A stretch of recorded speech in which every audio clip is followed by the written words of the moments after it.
Sonia Backès, la marche du 24 avril, 8200 personnes, satisfaisant selon vous ?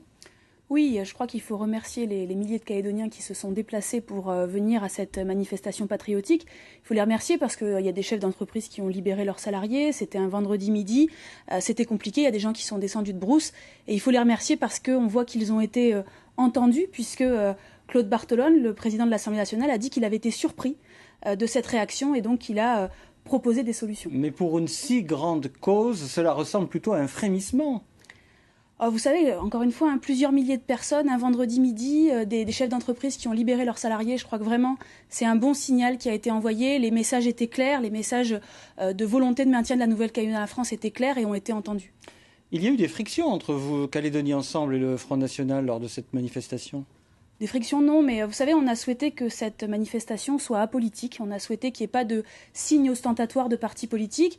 On a demandé au Front National de baisser les drapeaux Front National puisqu'il n'y avait aucun autre signe de parti politique. Ils ont refusé, ils ont voulu se servir de cette tribune pour faire de la publicité. Je crois que ce n'était pas le lieu. Quant à Calédonie Ensemble, je crois qu'envoyer des gros bras dans ce genre de manifestation pour faire diversion, ce n'était pas opportun. Alors vous avez parlé du discours de Claude Barthelone au Congrès. Vous l'avez trouvé comment, ce discours ?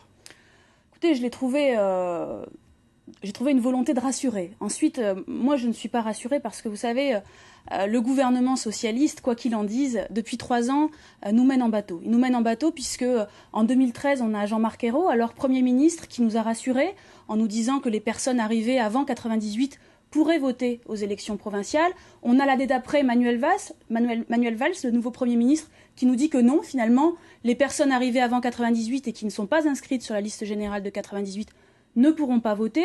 Là, on a Claude Barthelone qui nous dit « Je vais organiser un comité des signataires en réponse à la manifestation patriotique qui a été organisée. » Et on a la ministre de l'Outre-mer qui nous dit « Si les indépendantistes ne sont pas d'accord avec des modifications, on ne les fera pas. » Donc je crois qu'on ne peut pas avoir confiance aujourd'hui dans les engagements du gouvernement social. Il vous mène en bateau, dites-vous, mais il vous offre un comité des signataires extraordinaire, ce qu'avait demandé Pierre Frogier en son temps.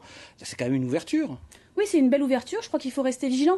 Il faut rester vigilant parce que, vous savez, je crois que le projet des socialistes, on le connaît. Quand on dit que les socialistes ne sont pas équidistants, quand on dit que les socialistes veulent nous amener vers une forme d'indépendance douce, on ne l'invente pas.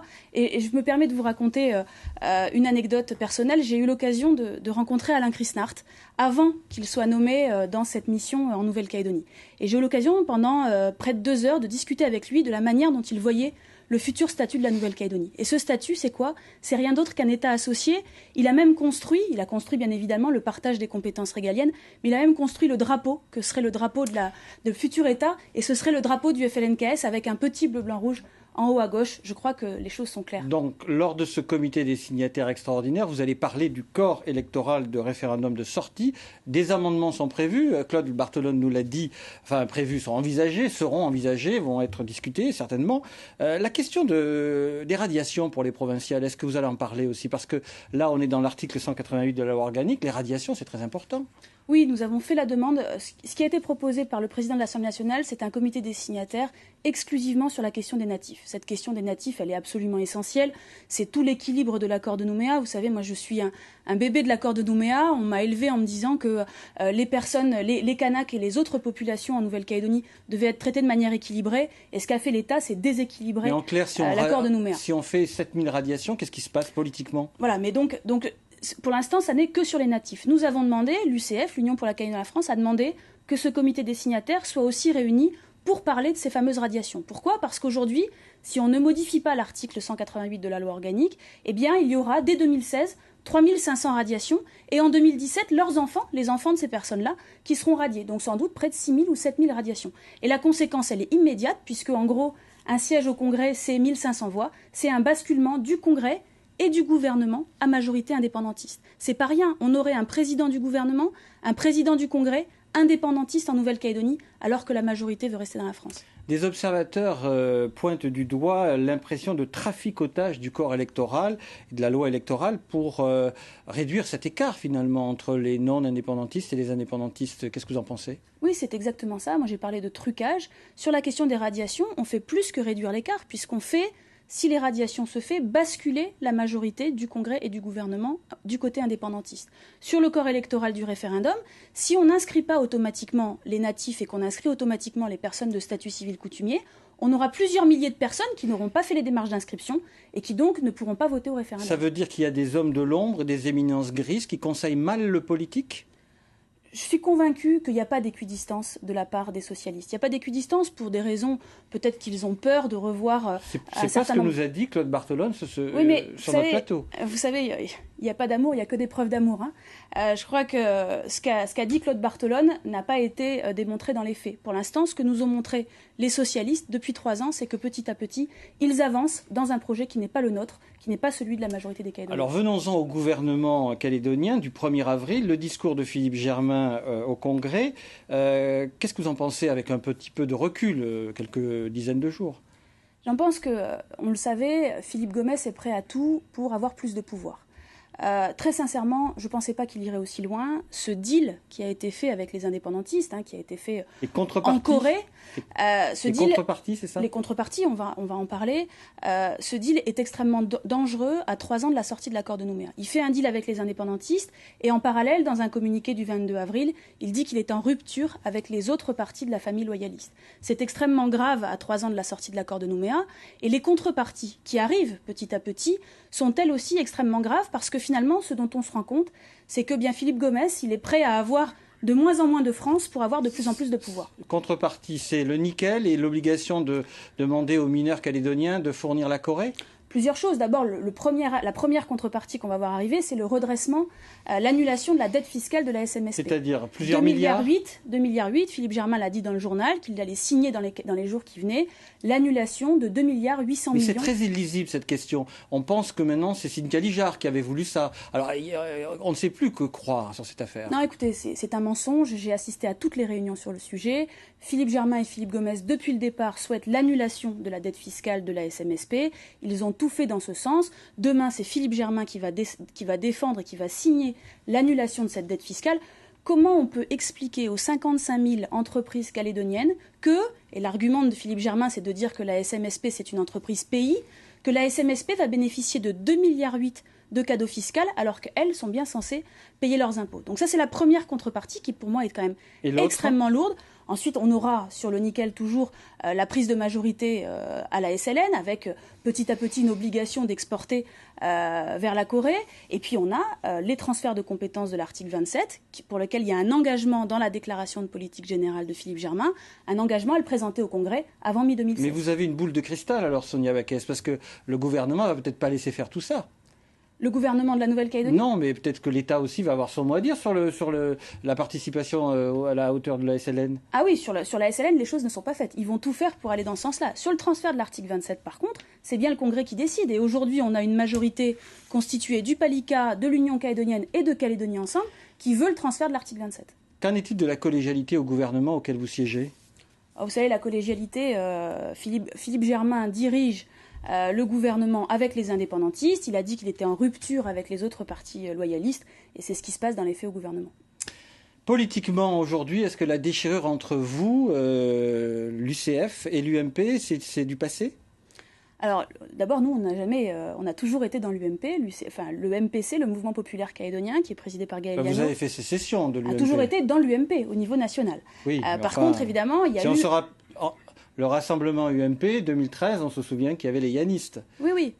Donc il y a bien eu une différence localement entre le rassemblement et le mouvement populaire calédonien. Oui, le rassemblement, pardon. Voilà. Mais au niveau national, nous avons toujours été rattachés à l'UMP. C'est important ce rattachement à l'UMP parce que dans la période que nous allons vivre dans les prochaines années, nous aurons besoin d'un parti fort, d'une droite forte au niveau national, au niveau local pour défendre la Nouvelle-Calédonie et la France. Aujourd'hui, nous avons des différences avec le rassemblement. Ces différences, elles concernent notamment l'avenir institutionnel, puisque nous voulons aller plus rapidement au référendum. Mais il y a une vraie droite en Nouvelle-Calédonie, et cette droite, c'est l'UMP avec le rassemblement et avec l'UCF. Donc c'est un retour au bercail ? Non, pas du tout. Je crois qu'il n'est pas question de fusion entre le rassemblement et le mouvement populaire calédonien. Chacun a son identité, chacun a ses différences. Je l'ai dit, je pense que plus que jamais, si vous me permettez, monsieur Rosada, plus que jamais, il faut qu'on envisage d'aller au référendum. Aujourd'hui, on n'y comprend plus rien. Les Calédoniens n'y comprennent plus rien aux sigles, aux logos, ils n'y comprennent plus rien aux discussions qui ont lieu. Posons-leur une question, celle de savoir s'ils veulent ou non rester dans la France. Et une fois qu'on aura la réponse à cette question, eh bien on pourra discuter sereinement. Ça ne veut pas dire que demain on dira aux indépendantistes c'est fini, on ne discute plus. Mais ça veut dire qu'on sait que la majorité des Calédoniens veut rester dans la France. Et la rupture entre vous, UCF, Rassemblement et Calédonie Ensemble, c'est irréversible ou pas ? Pendant la campagne, on a défendu le regroupement de toute la famille loyaliste. On a tout fait pour, on a été moteur dans le contrat de gouvernance solidaire. C'est Calédonie Ensemble qui a décidé de briser cette union entre les loyalistes. C'est irréversible ou pas ? C'est eux qui ont décidé de briser ça en faisant une majorité avec les indépendantistes. Aujourd'hui, ils ont fait une majorité avec les indépendantistes, ils sont en rupture avec nous. J'espère que ce n'est pas irréversible. Nous ferons tout pour qu'il puisse y avoir un retour. Je rappelle que pendant les 3 mois en attente d'avoir un président du gouvernement, nous avons pris des contacts avec Calédonie Ensemble, qui les a refusés. Donc s'ils souhaitent revenir dans la majorité loyaliste, ils peuvent le faire, mais la balle est dans leur camp. La concentration des pouvoirs, selon vous ? Aujourd'hui, on a une concentration des pouvoirs comme on ne l'a jamais eu. Calédonie Ensemble, Philippe Gomes est à la tête de la province sud, du gouvernement, de Promo Sud, d'Enercal, de l'OPT, du secteur de l'économie, du budget. Tous les secteurs sont dans les mains de Calédonie N'en jetez plus, la Ensemble. cour est pleine, dirons-nous. En votre rôle au gouvernement, Sonia Backès, vous avez plusieurs secteurs, et notamment l'agriculture, pour faire aboutir certains dossiers. La commission flux et cotation fruits et légumes. Quand allez-vous réformer cela ? Les Calédoniens en ont assez de trouver des carottes biscornues, des salades à 1500 francs le kilo pour s'alimenter. On va devenir un pays où on mange le plus de surgelés dans le monde. Triste record. Oui, c'est un vrai problème. Je crois qu'on ne peut pas continuer dans la situation. Alors qu'allez-vous faire ? Parce que vous aviez une réunion le 8 avril. Exactement. Qu'est-ce qu'il en est sorti ? Alors on a eu une réunion le 8 avril, on en a eu encore une la semaine dernière, et il y a eu un équilibre de trouver, de manière à ce que pendant les périodes où en Nouvelle-Calédonie, eh bien, on ne produit pas assez, les quotas soient ouverts. On puisse importer sans quotas, sans difficulté, quand en Nouvelle-Calédonie, on n'est pas capable de produire. En conséquence, en contrepartie, les distributeurs vont prendre la production locale qui sera tout de même produite pendant cette période-là. Mais à partir de quand ? Ça va se mettre en place. Là, écoutez, la réunion était la semaine dernière, laissez-moi quelques semaines. Mais la difficulté, elle se présente surtout pendant la période estivale. C'est là qu'on a des difficultés à produire. Donc l'année prochaine, la problématique sera réglée. Vous avez les chiffres, vous savez qu'est-ce qui fait la vie chère. On a l'impression qu'elle est organisée, cette vie chère, que ça arrange tout le monde finalement, que ce soit les producteurs locaux, les importateurs, les grossistes. Et finalement, c'est nous qui sommes matraqués, les consommateurs. Oui, il y a des problématiques de fond. Il y en a une problématique de fond qu'on va voir malheureusement, qu'on ne va pas régler tout de suite, puisque Philippe Germain a été président de la FINC. Désormais, il est président du gouvernement. L'une des décisions qui vont être prises très bientôt et qui passe au Congrès, c'est une protection de marché, une nouvelle protection de marché, un stop sur une entreprise qui est en monopole en Nouvelle-Calédonie et qui fait un bénéfice de plus de 200 millions par an. Les protections de marché, il faut les faire, on en a absolument besoin dans certains secteurs, mais il ne faut pas en abuser et en tout cas il ne faut pas servir ceux qui n'en ont pas besoin. Alors on vous voit souvent battre la campagne puisque vous êtes en charge de l'agriculture, Sonia Backès. Est-ce que c'est pour préparer votre propre campagne à vous ? Vous avez des ambitions personnelles, politiques ? Non, je bats la campagne parce que vous savez, le secteur de l'agriculture, c'était pas un secteur qui m'était que je connaissais bien. Donc j'ai souhaité aller au plus près des agriculteurs pour les entendre, pour être au plus près de leurs problématiques. C'est ce que j'ai fait pendant la sécheresse. Je continuerai à être sur le terrain parce que vraiment, j'entends des choses qui me permettent d'être réactif. Vous avez parlé des fruits et légumes tout à l'heure. Ça a permis d'être réactif pour le consommateur, mais également pour les agriculteurs. Donc, mais voilà. sans langue de bois, Sonia Backès. Un jour, vous m'aviez dit « mon heure viendra ». Qu'est-ce que vous vouliez dire par là ? Vous savez, je crois que ce qui est important pour les prochaines échéances, c'est surtout l'unité de la droite. L'unité de la droite, c'est que on évite de perdre des élections parce qu'on est divisé.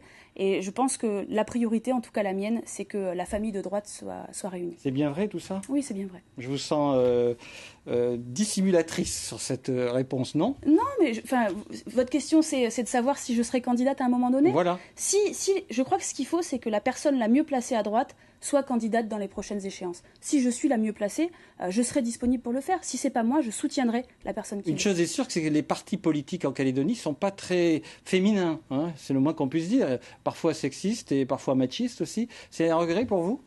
Il y a de plus en plus de femmes. Oui, mais enfin les femmes. Sonia Lagarde est députée maire. Oui, non, mais certainement, mais il y en a peut-être pas assez. Il y en a peut-être pas assez. Je crois que ça apporte dans la politique une autre façon de voir les choses. Je crois que les femmes ont tendance à faire de la politique pour l'avenir de leurs enfants. C'est le cas de certains hommes, mais pas forcément de tous. Merci Sonia Backès pour avoir accepté notre invitation.